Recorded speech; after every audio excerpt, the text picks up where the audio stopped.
सिरसा में आम आदमी पार्टी के सीनियर वाइस प्रेसिडेंट अनुराग ढाढा ने मंगलवार को गांव रोडी में अंतिम अरदास कार्यक्रम में शामिल हुए।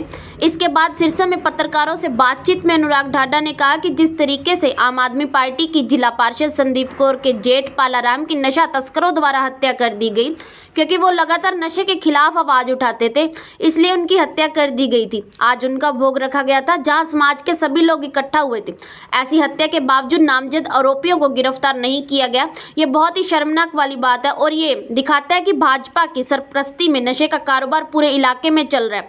उन्होंने कहा, सीएम खट्टर ने खुद कहा था कि सिरसा में नशे का कारोबार बहुत फैला हुआ है। 9 साल सीएम की कुर्सी पर बैठने के बाद यदि सीएम खुद ये कहते हो कि नशा बहुत फैला हुआ, तो वो खुद अपने फेल होने की कहानी बता रहे हैं। सभी साथियों का आज की इस प्रेस कॉन्फ्रेंस में बहुत बहुत स्वागत है। एक बहुत महत्वपूर्ण विषय जिससे आप पहले से वाकिफ भी हैं कि जिस तरीके से आम आदमी पार्टी की जिला पार्षद संदीप कौर जी के जेठ जिनकी पालाराम जी जिनकी हत्या कर दी गई और नशा तस्करों द्वारा हत्या कर दी गई, सिर्फ इसलिए क्योंकि वो लगातार गांव में आसपास के इलाके में नशे के खिलाफ आवाज उठाते थे, अभियान चलाते थे।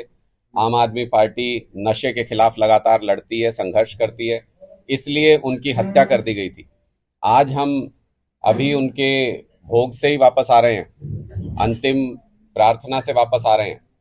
वहां पर बिरादरी के, समाज के, गांव के हजारों लोग इकट्ठा हुए थे और सबकी जुबान पर एक ही बात थी कि देखिए किस तरीके का अन्याय और अत्याचार चल रहा है कि एक व्यक्ति की जान चली गई और सिर्फ हत्या नहीं की गई बल्कि निर्मम हत्या की गई। उनके कई अंग काट करके इतने दुर्दांत तरीके से हत्या की गई, जो दिखाता है कि पुलिस का खौफ बिल्कुल भी नहीं बचा है नशा तस्करों में।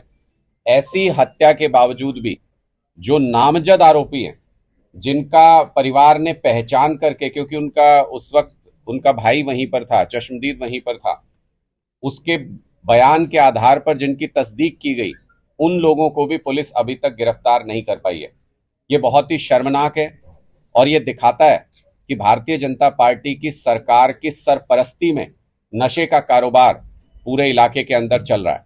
जब मुख्यमंत्री मनोहर लाल खट्टर जी यहाँ आए थे तो उन्होंने खुद अपनी जुबान से ये कहा था कि सिरसा में नशे का कारोबार बहुत फैला हुआ है, नशा बहुत फैला हुआ है। एक मुख्यमंत्री 9 साल तक मुख्यमंत्री के पद पर रहने के बावजूद अगर मंच से ये कहता हो कि यहाँ पर नशा बहुत फैला हुआ है, तो वो अपने आप में अपने फेल होने की कहानी बता रहे थे और साथ ही ये भी स्वीकार कर रहे थे कि उनके बस की बात नहीं है नशा तस्करों को काबू में करना। आज उनके द्वारा कहा गया एक एक शब्द जमीन पर सच होता हुआ नजर आ रहा है, जब पुलिस ने पूरी तरह से सरेंडर कर दिया है नशा तस्करों के सामने। यहां तक कि परिवार के लोगों को बुला करके पुलिस के बड़े अधिकारी यहां तक कहते हैं कि उसमें जो मुख्य आरोपी जिसका नाम दिया गया है कि इसका नाम आप वापस ले लीजिए, इसका नाम हटा देते हैं इस केस से। इसका मतलब पुलिस के बड़े अधिकारियों की सरपरस्ती में, पॉलिटिकल सरपरस्ती में ये पूरा नशे का कारोबार यहां पर चल रहा है। लेकिन आम आदमी पार्टी ने बहुत स्पष्ट तरीके से आज भोग पे भी उसके बाद जो चर्चा हुई वहां स्थानीय लोगों के साथ, और हमारा भी ये स्पष्ट मत है, मैं उन सारे अधिकारियों को और भारतीय जनता पार्टी की सरकार को 48 घंटे का अल्टीमेट, ऐसा नहीं है कि आम आदमी पार्टी के किसी कार्यकर्ता की कुर्बानी बेकार चली जाएगी, ऐसा नहीं है कि नशा तस्कर खुलेआम इस तरीके के अपराध को अंजाम दे देंगे और उनके खिलाफ पुलिस कोई एक्शन नहीं लेगी। 48 घंटे का अल्टीमेटम देते हैं सरकार को और उन अधिकारियों को भी जो इन आरोपियों को बचाने की कोशिश कर रहे हैं। जिस आरोपी को, जिसके ऊपर मैं आपको नाम पढ़ के बता रहा हूं और उनके ऊपर दर्जनों एफआईआर, बलविंदर सिंह उर्फ भुंदड़, ये उसी गांव के, रोडी गांव के रहने वाले हैं। इनके ऊपर दर्जनों एफआईआर हैं, ये लिस्ट है पूरी इनके ऊपर जो पहले भी एफआईआर दर्ज है। और किस चीज की एफआईआर दर्ज है? आर्म्स एक्ट में इनके ऊपर 4 एफआईआर है, मतलब ये अवैध हथियार रखते हैं, चलाते हैं, उसके पहले से इनके ऊपर आरोप दर्ज है। धोखाधड़ी की इनके खिलाफ एफआईआर है, 302 हत्या की एफआईआर है, 307 हत्या के प्रयास की एफआईआर है, और अब नशे की तस्करी की भी इनके ऊपर एफआईआर है पहले से। ऐसा आरोपी, ऐसा व्यक्ति पुलिस की पकड़ से बाहर कैसे है? सबसे पहला तो ये सवाल है। इतनी एफआईआर होने के बावजूद इतने सारे इनके खिलाफ शिकायतें होने के बावजूद ऐसे व्यक्ति को खुले समाज में पुलिस ने छोड़ रखा है। इसके खिलाफ सबूत इकट्ठा करके इसको जेल नहीं भिजवाया अभी तक। यह अपने आप में बताता है कि इसके ऊपर किसी बड़े व्यक्ति का हाथ है। मेरा सीधा सवाल यह है, या तो पुलिस 48 घंटे के अंदर इस व्यक्ति को गिरफ्तार करे या फिर सार्वजनिक करे कि किस मंत्री या किस बड़े नेता का हाथ इस व्यक्ति के सर पर है। अगर पुलिस के बस की बात नहीं है तो हम सीधे सरकार से टकराने की हिम्मत रखते हैं।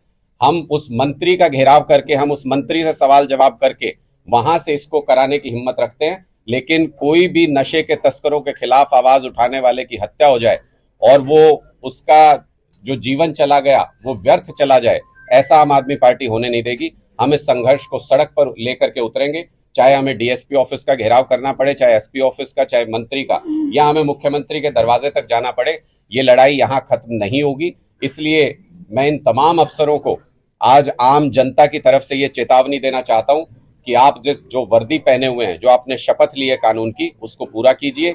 इनको तुरंत प्रभाव से इस व्यक्ति को गिरफ्तार किया जाना चाहिए, वरना सरकारें तो आती जाती रहती हैं। कहीं आप बीजेपी सरकार की सरपरस्ती में ये सोचते हो कि हम अपने आकाओं को खुश कर लेंगे, साल भर के बाद ये सरकार नहीं रहेगी। ये सब उन अफसरों के लिए मैं कह रहा हूं जो इन नशा तस्करों का साथ दे रहे हैं कि साल भर बाद ये सरकार नहीं रहेगी, लेकिन हम जरूर यहीं पर रहेंगे। और हमें ये याद भी रहेगा जो कुछ आप आज कर रहे हैं, आप गिरफ्तार करेंगे तो भी याद रखेंगे और गिरफ्तार नहीं करेंगे तो भी याद रखा जाएगा इस बात को। आप इस मर्डर को लेकर किसी पुलिस के अधिकारी से मिले? परिवार के लोग, मैंने आपको बताया अभी, परिवार के लोग पुलिस के अधिकारियों से मिले हैं और जो उनका रवैया है वो बहुत ही शर्मनाक और निंदनीय है। मैं आज वो नाम इसलिए नहीं बता रहा हूं कि 48 घंटे के बाद जब हम अपनी कार्रवाई आगे करेंगे तो हम उसमें उस नाम को भी उजागर करेंगे, उनके द्वारा किए गए बर्ताव को भी उजागर करेंगे। पुलिस के सीनियर अधिकारी परिवार के सदस्यों को ये कहते हैं कि इसमें जो मुख्य आरोपी, जिसका परिवार के लोगों ने तस्दीक करके बताया कि ये इसमें शामिल है, जिसके खिलाफ पहले से एफआईआर दर्ज है, उसके नाम को वापस लेने के लिए, उसका नाम हटाने के लिए परिवार के ऊपर दबाव बनाते हैं पुलिस के अधिकारी। इससे शर्मनाक कुछ हो नहीं सकता। अपनी वर्दी के साथ, कानून के साथ, संविधान के साथ ऐसे अधिकारी दगा करते हैं। इसलिए आज हम खुले तौर पर यह कहने के लिए आए हैं कि ये लड़ाई, अगर आप सोचते हैं कि आवाज दब जाएगी, परिवार चुप बैठ जाएगा, आम आदमी पार्टी चुप बैठ जाएगी, ऐसा होगा नहीं किसी भी हालत में। इन अफसरों को हम 48 घंटे का समय देते हैं अपनी ड्यूटी करने के लिए, कोई कानून से बाहर जाके कोई काम करने के लिए नहीं, अपनी ड्यूटी करने के लिए। जो इनको 12 दिन पहले कर देनी चाहिए थी, वो ड्यूटी करने के लिए 48 घंटे का इनको समय देते हैं। उसके बाद पार्टी, परिवार और समाज सब मिल करके इस संघर्ष को आगे बढ़ाएंगे। 48 घंटे के बाद हम उसके बारे में आधिकारिक तौर पे घोषणा करेंगे, परिवार से और समाज से चर्चा करने के बाद।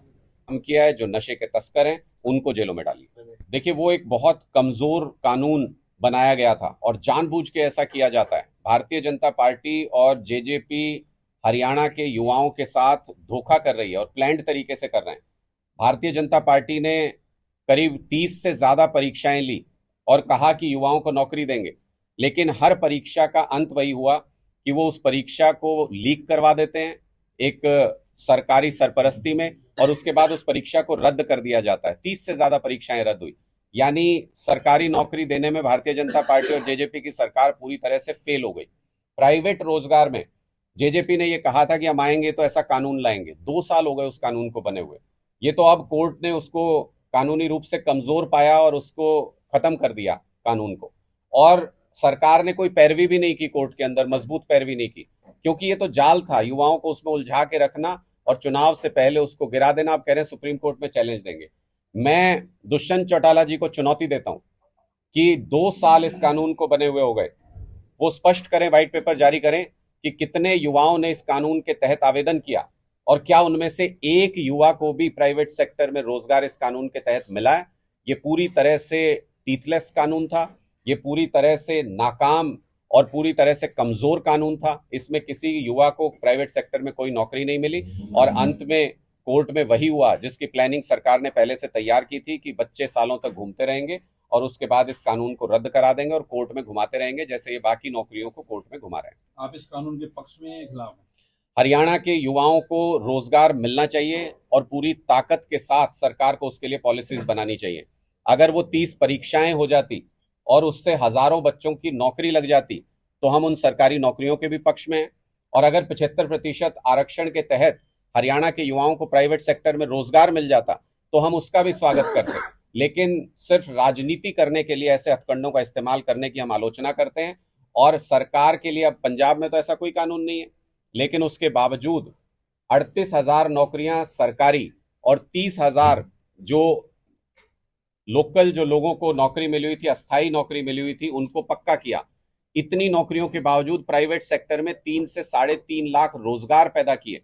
ये पंजाब सरकार ने करके दिखाया, जो आपके बिल्कुल पड़ोस में है।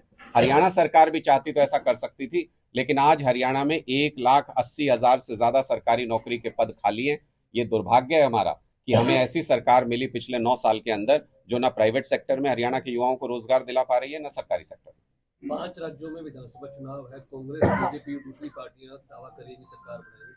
आप पार्टी क्या दावा कर रही है? देखिए, आम आदमी पार्टी भी सीमित संसाधनों में, हम एक छोटी पार्टी है और सीमित संसाधन है, उसमें हम जितनी ताकत से चुनाव लड़ सकते हैं हम सभी राज्यों में चुनाव लड़ रहे हैं और अच्छे नतीजे निकल के आएंगे। आम आदमी पार्टी लगातार पूरे देश के अंदर अलग अलग राज्यों में अपने पांव फैला रही है। मुझे पूरी उम्मीद है कि सभी राज्यों के अंदर जहां चुनाव हो रहे हैं वहां पे आम आदमी पार्टी का खाता खुलेगा, हम अच्छा परफॉर्मेंस करेंगे और धीरे धीरे अरविंद केजरीवाल जी का जो विचारधारा है वो पूरे देश के अंदर लोगों तक पहुंच रही है। अगर हरियाणा में आपकी सरकार बनती है तो सीएम चेहरा कौन होगा? अगर मगर है नहीं, आम आदमी पार्टी की सरकार 2024 में पूरे बहुमत के साथ हरियाणा में बनने जा रही है। ये आज के दिन हरियाणा के लोगों की राय है और आम लोगों में से ही, किसी आम घर से ही कोई मुख्यमंत्री का चेहरा होगा, क्योंकि राजनीतिक परिवारों से और जिनका जमीन से कोई वास्ता नहीं है, ऐसे मुख्यमंत्रियों से हरियाणा के लोग परेशान हो चुके हैं। इसलिए किसी एक आम घर का व्यक्ति, जैसे दिल्ली में मुख्यमंत्री बना, जैसे पंजाब में मुख्यमंत्री बना, ऐसे ही किसी एक आम घर का व्यक्ति हरियाणा का मुख्यमंत्री होगा जो हरियाणा के लोगों की भावनाओं को रिप्रेजेंट करता हो। क्या वो आम आदमी या सीएम चेहरा अनुराग ठाकुर हो सकता है? अनुराग ठाकुर पॉलिटिक्स में सीएम बनने, मुख्यमंत्री बनने, मंत्री बनने या विधायक बनने नहीं आए। हम लोग आम आदमी पार्टी के जितने भी कार्यकर्ता हैं वो सब टिकट के चक्कर में और पदों के चक्कर में नहीं रहते। हम हरियाणा को बदलने के लिए आए हैं, हरियाणा का भविष्य बदलने के लिए आए हैं, हरियाणा का सुनहरा भविष्य, उसके लिए संघर्ष करने के लिए आए हैं। इसलिए पार्टी जो जिम्मेदारी जहां पर भी देगी हम उसको पूरी निष्ठा से निभाएंगे। हम पद और टिकट के लालच में नहीं आते।